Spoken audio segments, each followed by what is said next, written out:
1.5 billion enemies. It's the last major order before the Escalation of Freedom update, and Arrowhead have given us yet another opportunity for these anti-tank mines. Honestly, and at this point, the anti-tank mines have become more meme than anything else, and this is our 4th time trying to get these mines, and they've done it in a way where this major order is where if you literally do nothing, you get the mines at the end of it. If you just stick your hands in your pockets, go outside, see a movie, live your life, you'll get your anti-tank mines. But like, what if I didn't want to? What if I just locked my door shut, closed my blinds, ordered pizza, and just stanked empty 2 liters on my desk for no other reason than it'd just be funny? Because honestly, it would be funny just to see how far we can like milk this anti-tank mine thing, do this back and forth between Arrowhead and us, and see just the lengths they will go to try to push the anti-tank mines on us. And honestly, I'll be real with you, I've always wanted the anti-tank mines, and time again when we couldn't, I was always bummed out. And I don't think this anti-tank mine sentiment existed from the start. I feel that it grew after every single botched attempt, and now people are just subscribing to this idea that it's actually more enjoyable for us not to have it. I remember when I first caught one of the anti-tank mines, it was this video on YouTube, quote unquote, leaking the unreleased stratagem, and it's funny to think of this now because it's been 4 months since then and it's still been unreleased. So to those fresh Helldivers who are just popping in, here's a breakdown. In this major order, Helldivers were asked to liberate either Penta or Kui. Chui? FTL jump to the Chuha system. Chue. If Penta was liberated, we would get the Airburst rocket launcher. If we liberated Chue, it will be the AT mines. The catch was that once one planet was liberated, the major order ended. So we can only get one. As you can see from the fact that we do not have the anti-tank mines, we liberated Penta first. And what ensued was probably the highest rate of team killing ever to happen in this game. No one knew how to make it work, and it wasn't working properly, so everything was stacked up against us. The anti-tank mines were, to my recollection, that first instance of you either get one or the other type of major order.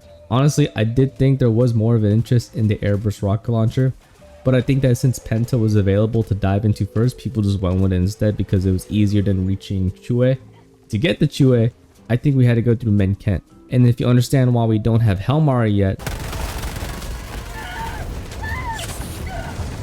then you know why we'd rather avoid Menkent as well. But it wouldn't be long until we had yet another chance at the anti-tank mines. Now this major order was a lot simpler to do. Just kill 2 billion automatons. I think we got pretty close to this one. Maybe reaching 75-80% of the limit before the major order expired. It sucked. I thought that with no other competing stratagem to choose, we could do it, but it was too many bots to kill in such a short time. The anti-tank mod slipped away, and all we had to do now was just wait for another chance. Now this major order presented Helldivers with another dilemma, this time one more on the moral side. Liberate Vernon Wells to save sick children, or liberate Marfark to get the anti-tank mines. Arrowhead did say that if we were to liberate both planets, we would be able to get both rewards, but with the limited time in the MO, we were only able to liberate one planet, Vernon Wells. Now, I was still out here wanting to get the anti-tank mines, and after being blue-balled twice, I spent all my time in this MO diving on Marfark. At this time, I did not know that Arrowhead would make a legit donation to the Save the Children fund after saving Vernon Wells. To me, it was just, okay, the kids in this game are pixels, they're not even real pixels, I can't even see them, they don't exist, but the anti-tank mines do exist, and I can actually use them. Had I known there would be real world implications, I would have dove into Vernon Wells. I know it's not related, but hearing about this, real world implication thing made me think about Club Penguin, that coins for change event. Who remembers that? Where you can donate your in-game coins to various causes, and that would transfer to which cause gives which percent of $1,000,000 or something. Anyways, after Vernon Wells is liberated, we still had time to liberate Marfark. How much time? Not a lot. How far did we get? Not very. I think we ended up with about 50% of the planet liberated.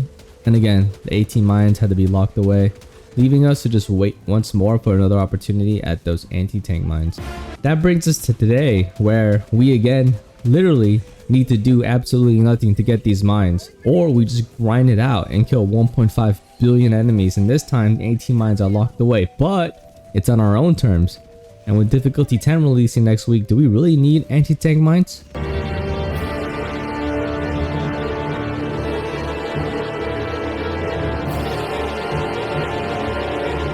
Not going to lie, it will be nice to have, especially with all these new heavy enemies coming out. But I found more enjoyment in the struggle for these mines rather than actually being able to use the anti-tank mines. Do I still want them? I do. But I'm more wanting of seeing the creative lengths Arrowhead will go to try to push that on us. I know this is a bit of a curveball here, but you've all probably heard about the myth of Sisyphus. But to those who don't, a quick summary. Sisyphus is a figure in Greek mythology who was condemned to repeat the same task of pushing a boulder up a mountain, only for it to roll down as it nears the top.